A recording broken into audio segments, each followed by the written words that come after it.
out, Santa, your hair is different. What did you do to your hair? All shall be revealed, but not right now. But this is a video I've been wanting to make for a really long time.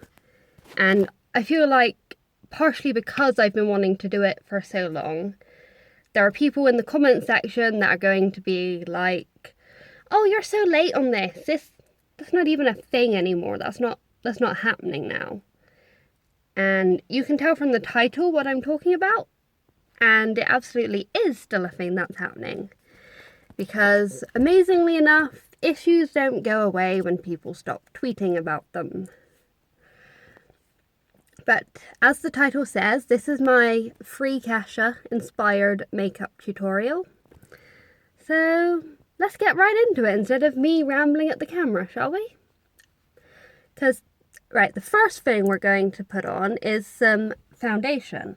Now, we are using the shade Rape Culture, and the thing I absolutely love about this foundation is I feel like it's so subtle and it blends so well that some people don't even think it's there, but you know, trust me, it's there, whether you can see it or not.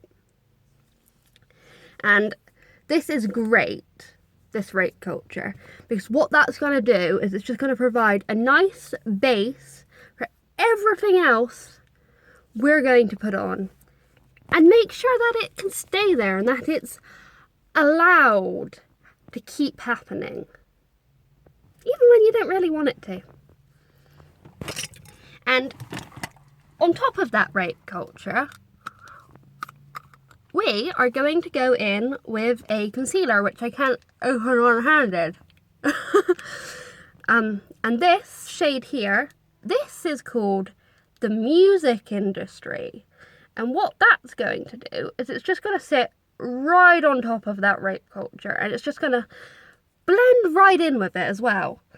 So, almost like it's institutionalized. And the great thing about the music industry is I really just feel like nothing ever gets through it, you know? But anyway, next we're going to do some contouring. Not my favourite part because I suck at it, but here goes nothing. And we are going to be using the shade Conflict of Interest, which is a legal term for when a judge maybe can't be objective in the case, for example, because they're married to one of the rapist's lawyers. That's another example of a conflict of interest. Fun fact for you.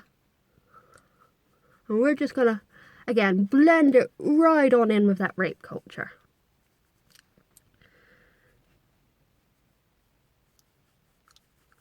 Blend it out. I'm not very good at doing this one-handed.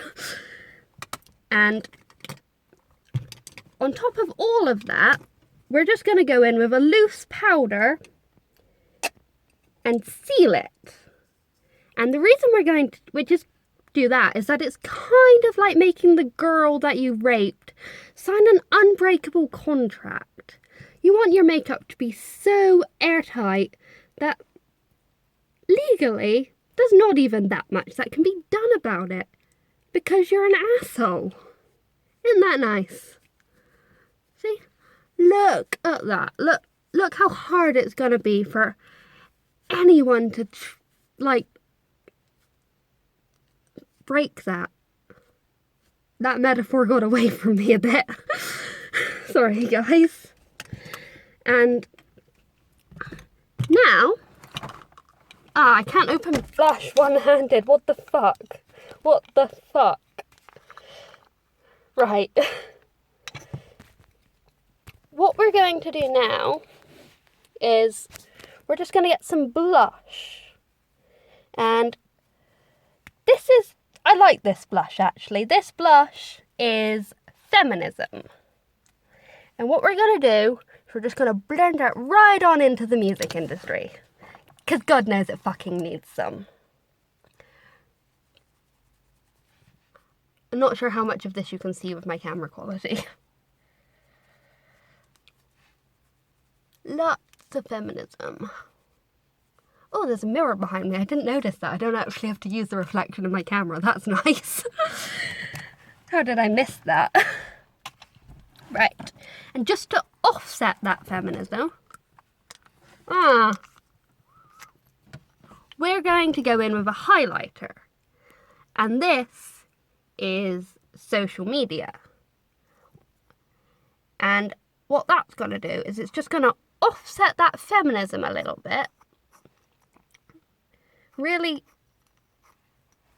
draw attention to it, you know? Because you really want the feminism to pop, because, again, you're going to need a lot of it. And now we're going to have some eyeliner. And we are using No Means No from Fuck You, Dr. Luke, you fucking piece of shit. And what we're going to do with this is we're just going to draw a really defined line over our lids. Kind of like the line of consent. And you want to make sure this is really strong and clear, because if your consent isn't blatantly obvious, everyone's just going to turn around and say you absolutely fucking wanted it, despite the fact that you were, 18 years old and unconscious. Fun fact for you. This episode's just full of them. Now, for eyeshadow, oh shit, I'm gonna have to edit that line on my eyelids out. Good thing I finally learned how to edit. For eyeshadow, we're actually going to be using 3 different shades, which are Shame, Frets, and Blackmail. And I think these shades just complement each other so well. Again, especially with that nice rape culture base. So, I'm going to start off with the Shame, which is experienced by almost all rape victims and is part of the reason why so few people come forward about it. And next we're going to go in with the Manipulation, which is what abusers use to establish their control over the victim and maintain their silence. And the last thing we're going to do, we're just going to take this Blackmail and use it to define our crease a little. Blend it out, blend it out.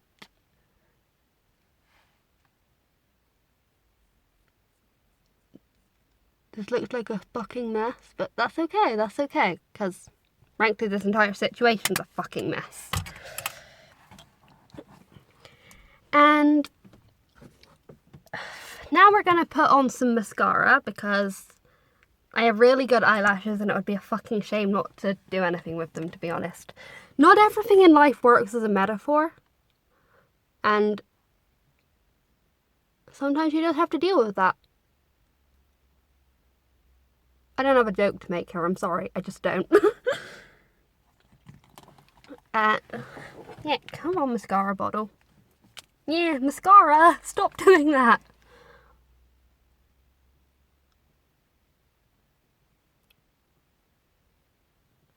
But I suppose this just really draws some attention to that line of consent, which people seem to ignore a lot of the time, which they really fucking shouldn't.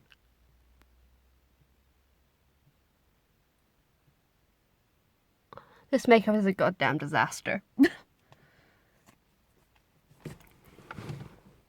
Holy shit. What even is this?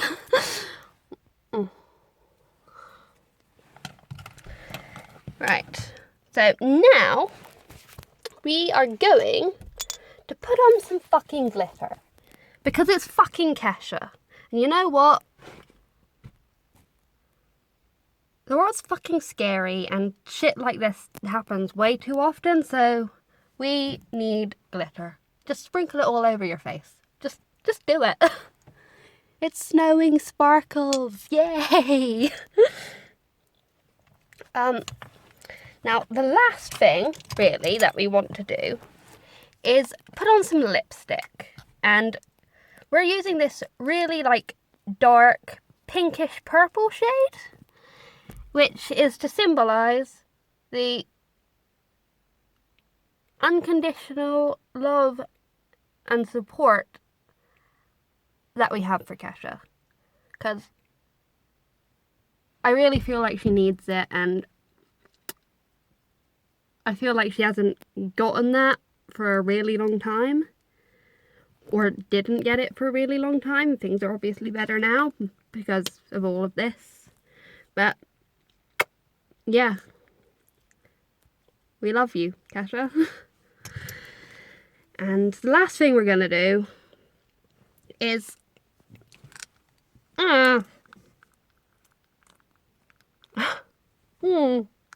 fuck. We're going to seal our lipstick. And this is to make sure that the impact of all of this doesn't go away. And that we don't need to do this again. And I know that's probably me being overly optimistic, but you know what? I want to live in a better world than this. Hashtag free KESHA, my makeup's a mess, but I did it one-handed in my car, so, you know, what can you do?